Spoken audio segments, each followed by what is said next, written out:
And welcome back to the X Zone. I am Rob McConnell, coming to you from our broadcast center and studios in Hamilton, Ontario, Canada. If you'd like to send me an email, xzone at xzoneradiotv.com, on all social media sites, Xzone Radio TV. And to find out about the programming we have available for you 24/7, 365 on the X Zone Broadcast Network, www.xzbn.net.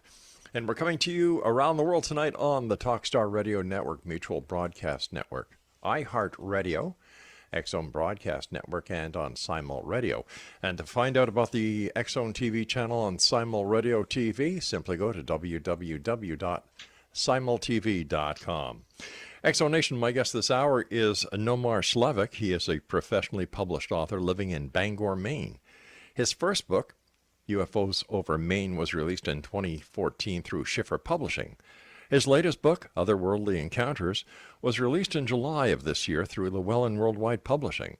He wrote and produced the documentary Abducted New England, which will be featured on VIDI Space this year. SLEVIK meets with eyewitnesses, travels to anomalous sites, and conducts investigations. His investigations include the Mothman of Knox County and Loring Air Force Base. Joining me now from Bangor, Maine, a city I am well acquainted with, is NOMAR SLEVIK. And NOMAR, welcome to the X Zone. Thanks so much for having me on, Rob. It is certainly an honor. Thank you. Well, it's great having you with us, my friend. I'm very well familiar with Bangor, Maine, because for many years when we would drive from Montreal down to St. John, New Brunswick, we would take the, what's it called, the Skyway? Yeah, and we'd stop in Bangor, Maine, and that's where our lunch stop was, so I love Bangor, Maine. That's awesome. Hey, listen, why did you write Otherworldly Encounters? Well, that's a good question. I'm fascinated by all things paranormal. Yeah. And New England in general has a long history of hauntings, Sasquatch, and other cryptids such as the Dover Demon. There's even been Dogman sightings. I actually spoke to a Dogman witness about 2 months ago from Maine. And obviously tons of extraterrestrial encounters. So I love my home state, and I figured if all of this is getting reported in my own backyard, what better place to start and then stay in for a little while, you know? Now, where does your interest in the paranormal come from? Well, I think that can be traced back to the catalyst of it all. We're talking 35, 36 years ago, so I think that's like 82, 83. I was 4 or 5 years old, and I had a sighting in Fort Kent. And Fort Kent, I'm sure, as you know, is at the tip of Maine. Yep. Can literally throw a rock and hit Canada. And I was sound asleep one night.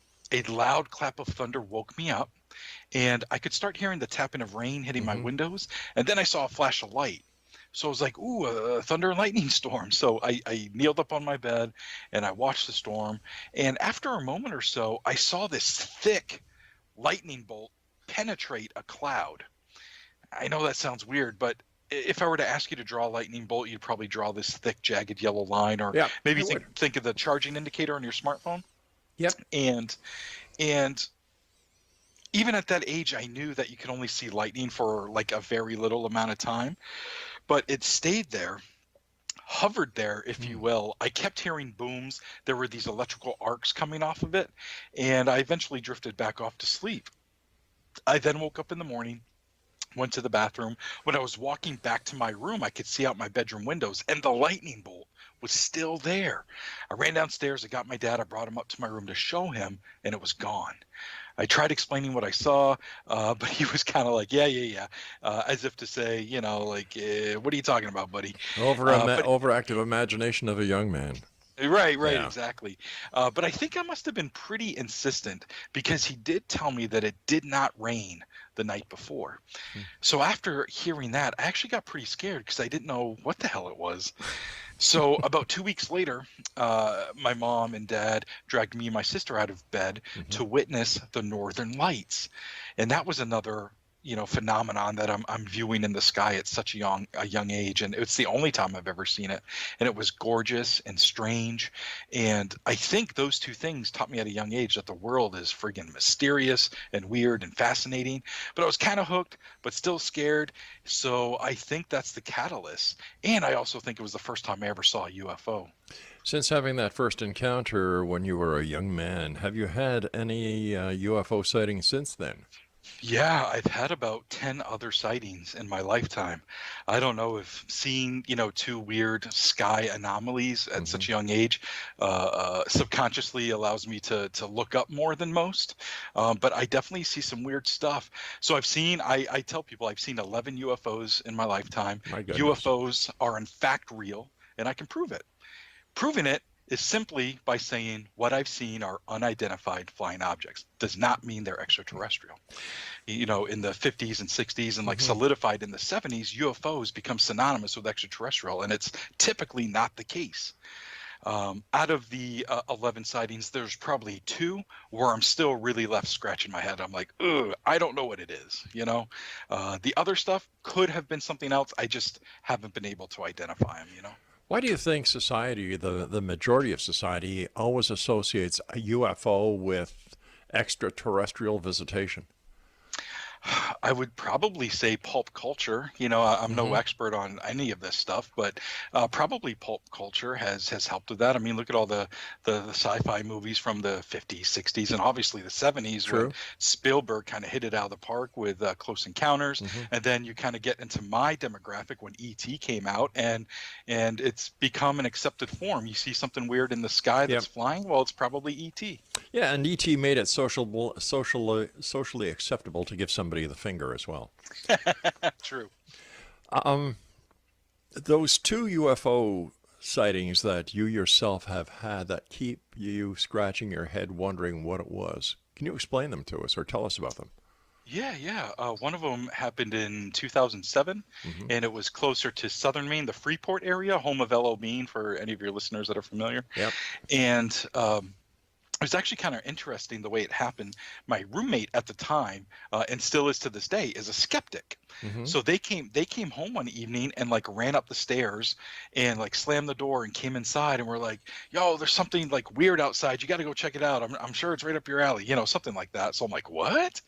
So I ran outside, and hovering over the house that's across the street, so it's probably a little, like 150 yards away from me, Hmm. hovering over the house were these two red lights on one side, and then up higher in the middle was a white light. They weren't blinking. It was completely silent, and it was hovering.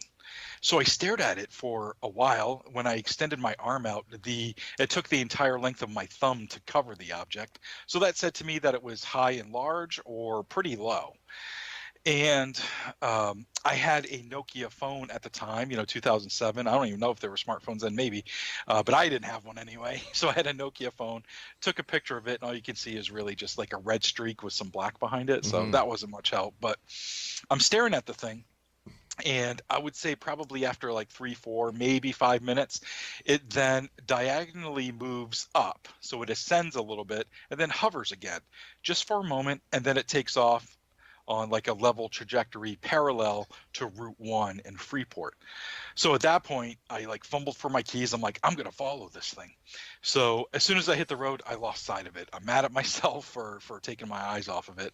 But less than half a mile up the road is a field with a clearing, a clear view of the sky. So I pulled in there and was ready to, have a close encounter, and it never showed up. But the reason it seems, I still scratch my head Hmm. on it, is it seemed large. It seemed close enough that I would have heard it. Nothing was blinking on it like you would come to associate with some sort of a military or civilian type of aircraft. Sure. And at the time, drones, at least the way we know them commercially now, were not commercially viable really at the time. Doesn't mean it couldn't have been some other experimental drone, but that one keeps me scratching my head because of that. All right, we're going to come back from a commercial break shortly, and when we do, I'd like to hear about the second encounter that you have that still has you scratching your head.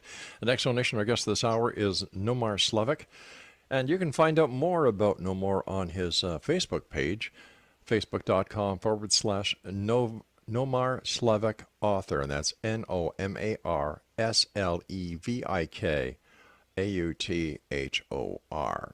This is the X Zone. I am Rob McConnell. We're coming to you from our broadcast center and studios in Hamilton, Ontario, Canada. If you'd like to send me an email, xzone@xzoneradiotv.com, and on all social media sites, X Zone Radio TV. The X Zone, a place where people dare to believe and dare to be heard. It's a place where fact is fiction and fiction is reality.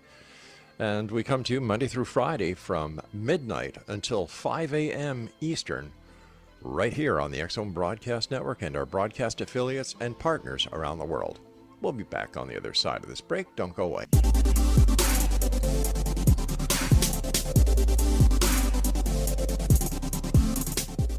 Exonation, NOMAR SLEVIK is our special guest, and we're talking about NOMAR's new book entitled Otherworldly Encounters. And for more information about NOMAR, visit his Facebook page /NOMAR SLEVIK author.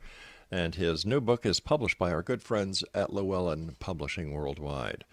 All right, so the first encounter, I can understand why you were scratching your head. That would get me to scratch my head as well. What was the second one? Well, the second one was actually just last year, and it was at Loring Air Force Base up in northern Maine. Mm-hmm. And there had been some pretty significant encounters there, one involving some beings from the mid-'60s, and then over the course of 3 days in 1975, there were also some encounters. So I decided for research with the book that I was going to go up there and just, go on site overnight and see if I could see anything. So in April of last year, I drove up to northern Maine. It's about 3 hours, maybe 3.5 hours from Bangor. And when I got up to that area, I stopped in at the local PD just to let them know what I'm doing. I want to keep everything above board. And they're like, all right, weirdo, go do your thing. It's all good. They couldn't care less. They just wanted me to be careful. So anyways, I get on base during the day. I'm kind of, I want to get my bearings, and the place is massive. I mean, this is an abandoned Air Force base or a closed Air Force base. Well, wasn't that where one of the strike forces of the B-52s were stationed? Absolutely, yeah. It was. And this base was opened in 1947, so that's an interesting year. And then it closed in 1994. So what's left, there's some businesses on the peripheral of the base. There's a call center, a museum, some stores, some things like that. But the crux of the actual base is just all left to really rot. So it would be the perfect setting for The Walking Dead. There's weeds growing up in the roadways. There's a housing area that's fallen apart. There are these massive hangars bleeding rust. And there's got to be 50 hangars, maybe. Wow. Something like that. And it's just huge. And you can have the run of the place. There's 2 miles of runway. So I ended up going a little over 100 miles an hour in my car down the runway just because you can, I had to do it. So, I took tons of pictures and all that good stuff. But then went back to the hotel, took a nap, and I was coming back at night, to see if I could observe anything. So my first stop when I got on base. I'm sorry. That's all right. My first stop when I got on base was to go to the runway area. That's where some significant sightings occurred. So I wanted to go there myself. It was drizzling that night, so there was some cloud cover. But other than that, I had an unobstructed view of the night sky. So I just kind of parked in the middle of the runways, shut everything off. It's probably 11:30 at night, something like that. And I'm just waiting and watching and waiting and watching. About an hour and a half or so goes by. The rain hitting the windows is starting to sound like white noise. I'm getting a headache. So and nothing's happening. So I start the car and get out. And at the time I was smoking. I've since quit. So thank you very much. That's been a struggle. But anyway, I step out to have a cigarette. And as I'm smoking, it sounds like I hear somebody walking up the runway. And I'm like, what? And it was weird, though. They take a few steps and then stop. And I was like, that's weird. So I walked to the front of the car to see if I could, towards where I was hearing it. And I'm just straining to see, and I'm straining to hear if that's even a thing. And I'm just listening, and I can hear, a few steps and then nothing, a few steps and then nothing. And I'm like, what is that? And then I realized it's my intermittent windshield wipers that it Oh, well, there turns you on. go. Yeah. So I was like, oh my goodness, my imagination's getting the better of me. So I decide to move. I go to a different area, Mhm. and it's where the radar tower is. So now I'm parked in the parking lot of the radar tower. And again, I'm looking at the sky and all that good stuff. And I've shut the lights off, but I haven't shut the car off. Like I had just arrived.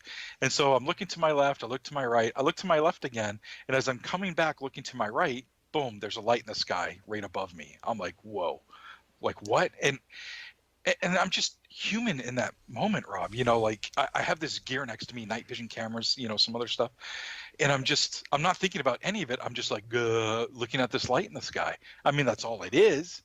But giving the stories of the area and what I'm there for, and to actually see it, I'm like, oh my God. Hell, So plus the fact it was raining, plus the fact that you're right at the radar station, the sure, history of Loring Air Force Base. Wow. yeah. I've got goosebumps listening. So I look down and I'm holding my cell phone and I'm like, whoa, in a huff, I like get the camera going Hmm. and I start recording it. And I record, I don't know, 15, 20 seconds of this light in the sky. As I'm recording it, I get the dumb idea that I want to drive closer to it. So I move the car about 5 feet and there's the light does this weird flickering type of thing. And then it like blinks out. And I was like, oh my God, but I caught all of that on camera and it's on my YouTube channel. You can do a search for NOMAR SLEVIK or NOMAR SLEVIK Loring UFO, something like that if you want to see it. But to see it on its own, it's just a light in the sky that disappears, it could be anything. And really, it could be. So what I saw was a UFO at Loring Air Force Base, quite literally a UFO. But again, you put the history together, just all those things you were saying, what I just said, Hmm. you put it all together and it's this puzzle and it's not the whole picture. But you have a lot of pieces where you can kind of see maybe what it's going to be. And that one is one that's keeping me, scratching my head still, and I like to, meet with witnesses and tell these stories in these books and the documentary to like, here's what I found of the puzzle. What do you think it looks like? Sure. I'm not here to claim to be an expert. I'm not here to say extraterrestrials are real. I'm just saying weird things happen, people are seeing it, and I want to document it for historical record, and I want as many people to check it out that are interested. I think it's important information. How many UFO hotspots would you say there are in the Northeast? Oh boy. There's maybe 4 I can think of off the top of my head, but what really is a hotspot? Is it because there was a flap there, or are there all these weird, under the full Hmm. paranormal umbrella things happening, And there are a few places like that in the Northeast. Of course, there's the Bridgewater Triangle. There's a place in the book that I coined the term the Somerset Triangle. It's not really a triangle. It's like 200 square mile area. And it's kind of central Western Maine a little bit. But it's this area where there's been potentially up to 800 or 1,000 reports there. And I say potentially because when I've talked to MUFON, when I've talked to Peter Davenport at New Fork, we've all surmised that for every UFO that does go reported Hmm. to one of these organizations, there's probably 10 or 20 or even more that go unreported. So to know that there's like 400 to 600 UFOs reported in that 200 square mile area, you're probably looking at maybe 800, 1,000, 1,200 that have occurred in that area, and it's a weird spot. It's a weird spot. So, how many would you guesstimate are seen over the period of a year in that spot?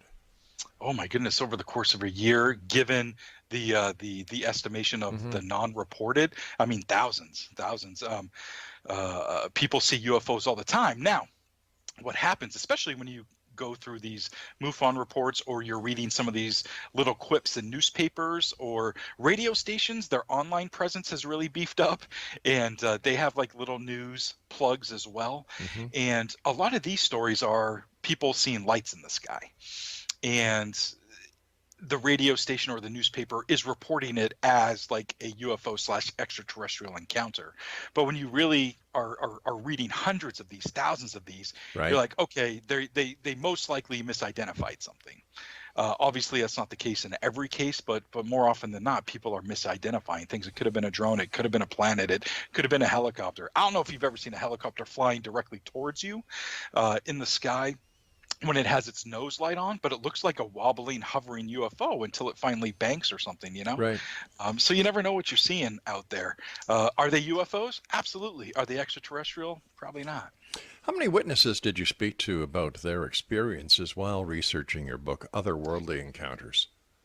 Quite a few. To put a number on it, I don't know, 100 maybe, something like that. But that's in all courses of communication. Mm-hmm. So, that's Facebook messages, that's emails, that's in person, that's phone calls. And one thing, at the very least, about Mainers, I don't mean to speak for everybody here in Maine, and I'm not speaking for everybody in Maine. However, we are generalized as like reserved people, a reserved population. We don't want people thinking we're lunatics over seeing something crazy, so people are reluctant to share their stories. So what I want to offer them is a non-judgmental ear. I'm an open-minded skeptic. I'm gonna ask questions like, are you sure it couldn't have been blah blah blah? And more often than not, they're like, yeah, you're right, it could have been that. I didn't even think of that. So it's not necessarily case closed, but I might move on from that story, and not write about it. Yeah, I fully understand, and I agree with you that a large number of the UFOs that people put in the same category as ET are later identified. They really have nothing to do with the space traveling UFOs. Sure. But I think the media has certainly played into that scenario along with Hollywood. Absolutely. Especially since December of 2017 when all that stuff came out about the aerial threat program that the government had, and more people than ever are talking about it. All right, Nomar, please stand by. You and I have to take our news break at the bottom of the hour. Exonation Nomar SLEVIK is our special guest this hour. His Facebook page is facebook.com/Nomar SLEVIK author. That's Nomar SLEVIK author. We'll both be back on the other side of this break as we continue here in the X Zone from our broadcast center in Hamilton, Ontario, Canada. Don't go away.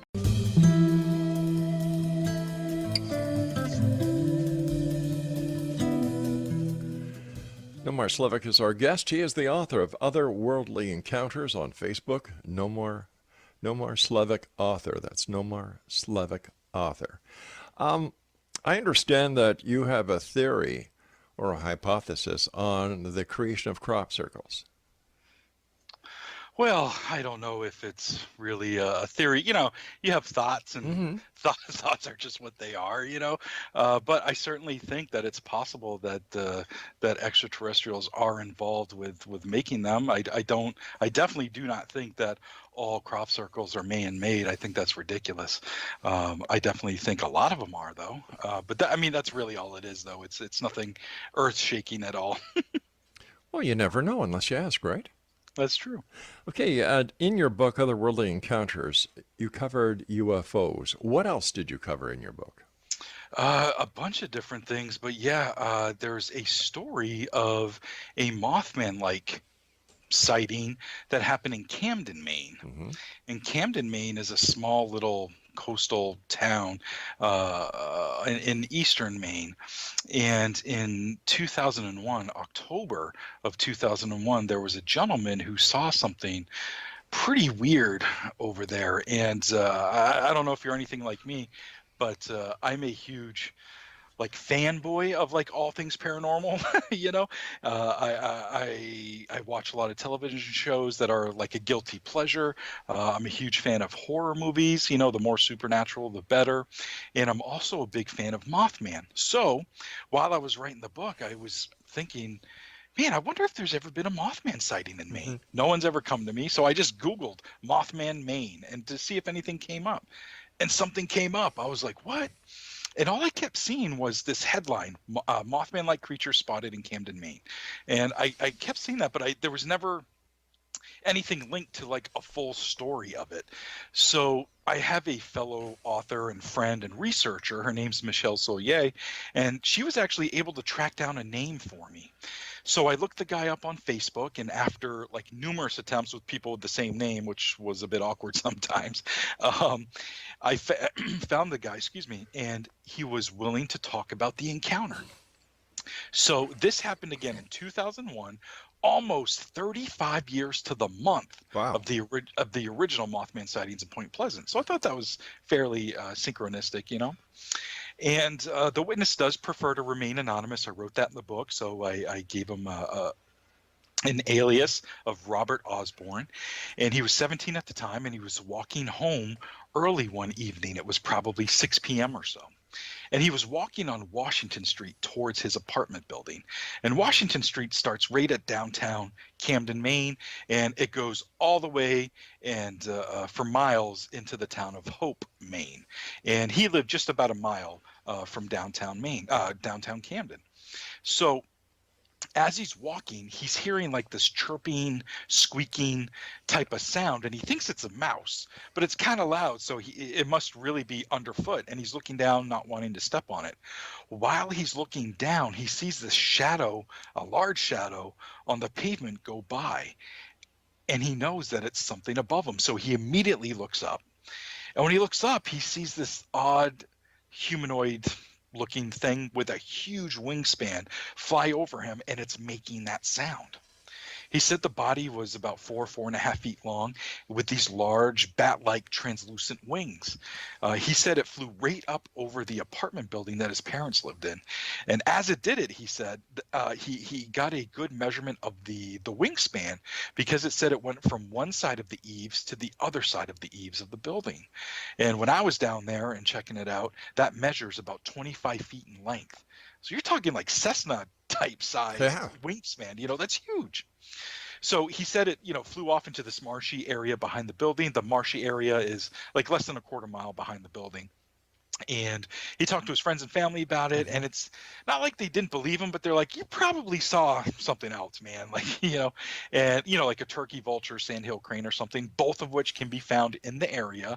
But he was like, no. This was weirder than that. He knew the difference. Yeah. So after this, he started having these reoccurring dreams. And he said that he would find himself at that same spot on Washington Street. And when he would look up this time, he would see a UFO as large as a house, and that it would roar to life and take off. So, you know, being a researcher, I'm like, oh, okay, well, was that a dream, or could it have been a memory? And he's like, that's funny that you asked that. I tell people it was a dream, you know, that goes back to the reservation of Mainers maybe, but I tell people that it's a dream, but I really think it was a memory.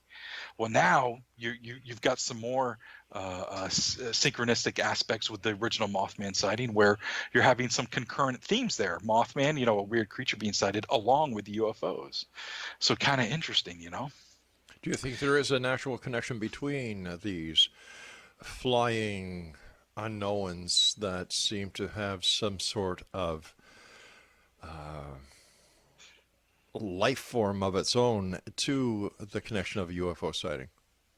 I don't know how specific it gets, but I think there's some sort of connection, maybe under this whole umbrella of the paranormal, you know, Sasquatch, dogmen, you know, even over demons, some specific cases, UFOs, hauntings, that maybe it's all interconnected somehow, or, you know, I don't know how. I don't even have theories on how, but there seems to be more and more cases popping up where there's multiple genres, if you will, of the paranormal happening at the same time, almost a convergence, if you will, you know. And Stan Gordon's done a ton of that work in the Chestnut Hill area in Pennsylvania, where there's been a lot of UFO activity and Sasquatch sightings, things like that. So I personally think there's some sort of connection, but I haven't really developed any theories. I'm just too busy collecting the stories and trying to make sense of them at the time, you know what I mean? But, now, the state of Maine has a lot of wooded areas. Have you had any experiences, or have you done any investigations into the Bigfoot phenomenon? I haven't, but there's kind of a reason for that. Lauren Coleman, you know, cryptozoologist, lives in my home state, and we know each other. We're friendly. I wouldn't say, you know, I don't know him as if he's my best friend or anything. But he and this other woman I was telling you about, Michelle Solier, a couple of years ago, they decided to start putting together Sasquatch stories from Maine to put out a book for, Bigfoot in Maine. And so anytime I came across an encounter, even if a witness emailed me directly, I would point them to those guys, to Lauren and Michelle, so they could document and interview them for their own research. So I haven't delved into it just because I'm trying to help a fellow researcher. Not to mention the fact that you're a nice guy. Sure, we can go with that too. Okay. The check's in the mail, right? Yeah. Listen, during your investigation into your book, Otherworldly Encounters, did you find any hard evidence pertaining to any aspect of the paranormal? For example, did you find any evidence to prove that monsters actually do exist? Any proof? Yeah. Absolutely not. Absolutely not. And I know that might sound disappointing, but honestly, it's encouraging. And the reason it's encouraging is because any witness I talk to, any story that I read, anything that I sink my teeth into research-wise, what ends up ultimately happening, if I don't dismiss it to begin with, what ends up happening, what always ends up happening, is I have more questions than answers. So no, I don't have proof, but I keep finding this trail, all these breadcrumbs, or maybe more accurately, that puzzle I was talking to you about. And there's a piece here and there's a piece there. And again, I can almost make out what it is. I can almost see what it is. But boy, there's some key pieces that I need that I don't have yet, and I wish I did, to make it more complete. I mean, I've talked to witnesses who claim to have seen alien beings, or to have seen a dogman, or to have seen this or that. But as far as proof goes, there's been nothing that I could call proof of any kind. I'm taking the word of the people. But how do we explain that in today's society with so much technology at our disposal that, just take that area that you were talking about before, where there are thousands of sightings over a year, and yet with all those sightings, where's the photo that cannot be debunked? Or the radar trackings, or with an amount of sightings, that number, how come it's not being covered in the mainstream news? Like, something's going on, and I don't know if it's the people who are not seeing, or the media who is just so tired about it they don't want to report it anymore. Well, I think the media is still reporting on it, but it's still a bit of the fluff story, during October, things like that. Sure. But there are other news agencies. Larry King always took it seriously and would have James Fox on and a bunch of these other guys on, to seriously talk about the UFO phenomenon. Not to mention, Elizondo has been all over the news everywhere, and everybody wants to talk to him. And there have been great pictures and great videos and radar trackings and all this stuff. But anytime you show that to a skeptic, they don't believe it. That could be anything. That could be this. That could be that. But there's more to life than skepticism, and there are more than skeptics who the people show these photos to, and yet I've been doing this show for 29 years, and over the last 29 years, nothing has changed when it comes to ufology. Absolutely nothing. You're absolutely right. I have seen some pretty amazing pictures. I provide information in my book on how to Google image search some of these pictures that I don't have permission to print in the book. And you can see some pretty cool pictures, but can you look at it and say that's an extraterrestrial craft? Yeah, No. that's where the difference is. Stand by. You and I have to take our final break, and Exo Nation, NOMAR, SLEVIK, and I will return on the other side of this break as we wrap up this hour here in the X Zone from our broadcast center and studios in Hamilton, Ontario, Canada. Don't go away. And welcome back, one and all. This is the X Zone. I am Rob McConnell. My guest this hour is NOMAR SLEVIK. We're talking to NOMAR about his new book, Otherworldly Encounters, that is published by our good friends at Llewellyn Worldwide. Now, if you'd like more information on NOMAR, or maybe you have a story that you would like to relate to him, whether you live in the beautiful state of Maine or not, visit him on Facebook at NOMAR SLEVIK Author. First of all, NOMAR, thank you so much for coming on the show. Great pleasure talking to you. Congratulations on a book well done. You're one of the very few authors that I've had on the show who actually goes out there and does the research. That sounds crazy to me, but thank you. Um, in your opinion, based on all the research that you've done, your own experiences, why don't you? Why is it only certain people can experience a paranormal sighting of a monster or a UFO or a Bigfoot, and yet the person standing right beside them or the people standing right beside them can't see it? Any ideas or theories on that? Really, not really. I mean, anything in all of Mm-hmm. this stuff is just theory. Um, and I don't believe that there's really any experts in the field. I do feel as though some researchers can be expert on cases Yeah.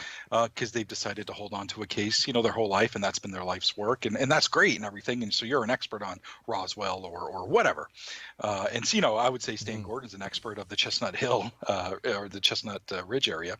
Um, but when it comes to stuff like this, asking my opinion, that's all it is. It's opinion, theory, and why someone sees something and someone else doesn't.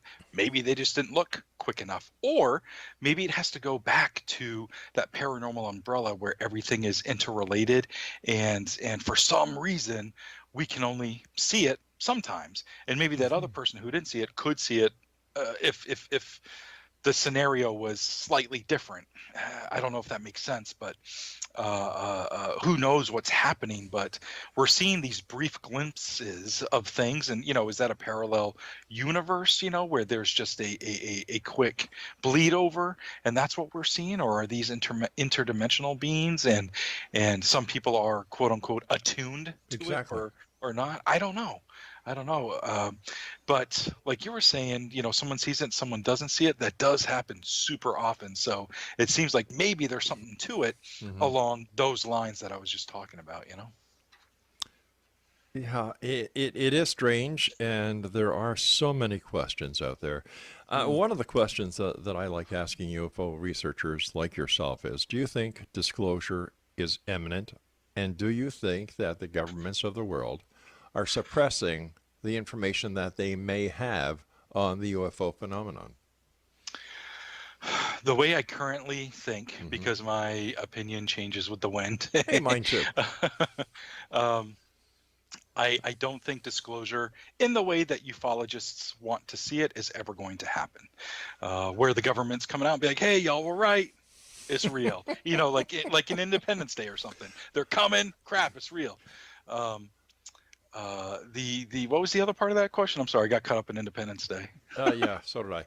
Actually, no, the question was, let me rephrase the question, and Sure. let's use this analogy. Seeing what has been happening in Washington with the Kavanaugh nomination, Yo boy. okay?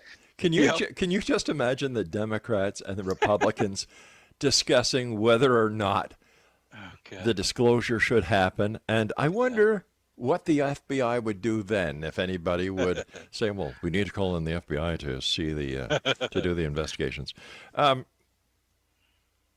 Why do you think there are those people out there who really believe that the government is suppressing information? Yeah, well, I think it's been proven that the government has suppressed information. To our knowledge, Mm-hmm. since what, 1969, Project Blue Book has been closed. They no longer are interested in studying UFOs in any way, Yeah. despite still getting calls and things like that. And then all of a sudden, it's admitted that from 2007 to 2012, they were in fact still studying UFOs. So what happened between 69 and 2007? What happened between 2012 and right now? I'm sure there's just something else that's being suppressed right now. So there's already been an admission of suppression, and I'm sure it continues to this day on a level that is probably pretty scary. Do we really need to know what the truth is about UFOs? And if we do, why? Yes. Not sure why, yes, but Okay. yes. And I think it's important because maybe that helps us with humanity, to we're not the center of everything. We're Mm-hmm. we're not the dominant species. We're not alone in this world. The universe is huge.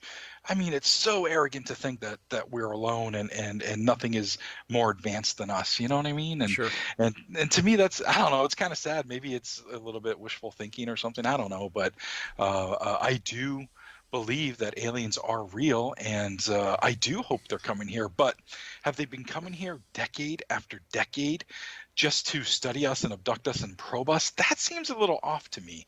Maybe the first 10 years, okay, I can see that. But why are they still coming if that's a thing? You know what I mean? Exactly. But you just brought up a wonderful argument for reverse engineering.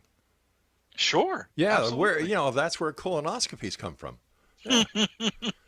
Take me to your podiatrist. Take me to your proctologist. I'm not going to touch that damn finger unless you've got gloves on it, mister. Oh, Rob. Let me ask you this. Is it possible that when people see a UFO or have a UFO experience, they're actually witnessing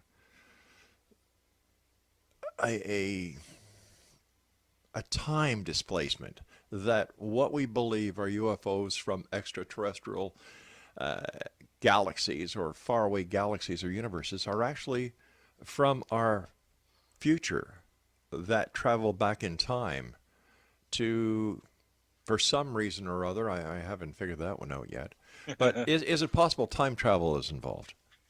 I think so. Who knows the way Mm-hmm. time travel could work or does work, and there have been some maybe not leaps, but Mm-hmm. little tiny baby steps into making that a bit more of a reality.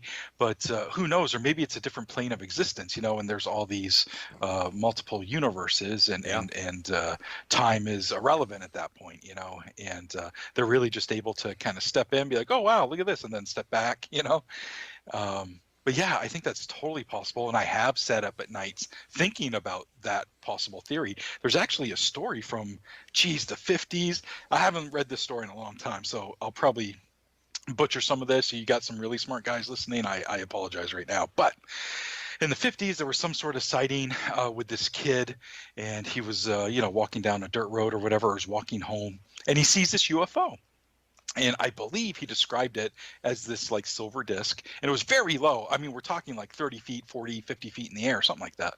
And there was this like completely glass dome over it. And he saw like a guy, like a human in it, working the controls and stuff like that. He might have even had, I forget the story in full here, but he might have even had like a USA patch or some sort of military patch or something like that. But it looked like he was wearing a jumpsuit of some sort, and was, paying the kid no mind. And then he finally realized that the kid noticed him, and it was like, whoa, Right. and, flew away. So was that experimental? Was that time travel? And he's like, oh boy, I dipped into the 50s for a second, my bad, and went back to wherever he came from. But interesting story, and that's not the only one. There's hundreds, thousands of them. There's the another story about a gentleman who was flying over I believe a British military base, and when he flew over one time it looked one way. When he flew over another time, everything looked different. They were wearing different colors on the uniforms. The planes had different colors, and turns out like 10 years later, those are the colors they ended up taking on. So there was some sort of rip in time that Mm-hmm. he believes happened, so. Well, there are also a lot of stories throughout the Bermuda Triangle about rips in Mm. times and time travel and time-space distortions. What are your final thoughts for the members of the Exo Nation tonight listening to you? Well, let's see here. I think, I don't know, I guess to tie it all up, all of my research, investigations, personal experiences, all that stuff, I actually think it sheds no light on what UFOs and aliens might be. But what sticks out to me is the people Mm-hmm. and how profoundly they seem to be affected by their encounters. And you can see it in their eyes and hear it in their voices. And it's heartbreaking in some cases, and it's fascinating in others. And it affects me sometimes after talking with them. And to be able to document someone's story, to help them not feel like they're crazy, to be just kind, I think is just a good thing, and I hope that some people, you don't have to believe everything just because you're into UFOs and stuff, but to have a non-judgmental ear, I think is very important. It helps people. Once again, I want to thank you so much for joining us tonight. Nomar, we'll have to have you back on in the future, but let our listeners know how they can find out more about you and where they can get their very own copy of Otherworldly Encounters. Absolutely. Llewellyn Worldwide Publishing has a huge distribution arm. So anywhere you get your books, you can get a copy of my book, Otherworldly Encounters. You can even order it off Target and Walmart. One place I do like to promote, I'm not affiliated with them in any way. I just think it's cool. It's called indiebound.org, I-N-D-I-E bound.org. It's a search engine for mom and pop bookstores. You go there, you type in your zip code. You can then, once it loads, you type in a book. And it shows you which mom and pop stores in your area have it. And if they don't have it, because of Llewellyn and who they are, they can order it from them. So that's pretty cool. Also, I have a podcast of my own. It's called I Want to Believe, and you can hear that anywhere you get your podcast, iTunes, all that stuff. I hate to do this, but we've just run out of time. So, Nomar, I want to thank you so much for joining us tonight. It's been a great pleasure. And Exo Nation, for more information on Nomar SLEVIK, visit him online at facebook.com/NOMAR SLEVIK author. I'll be back on the other side of this break as we continue here in the X Zone from our broadcast center in Hamilton, Ontario, Canada.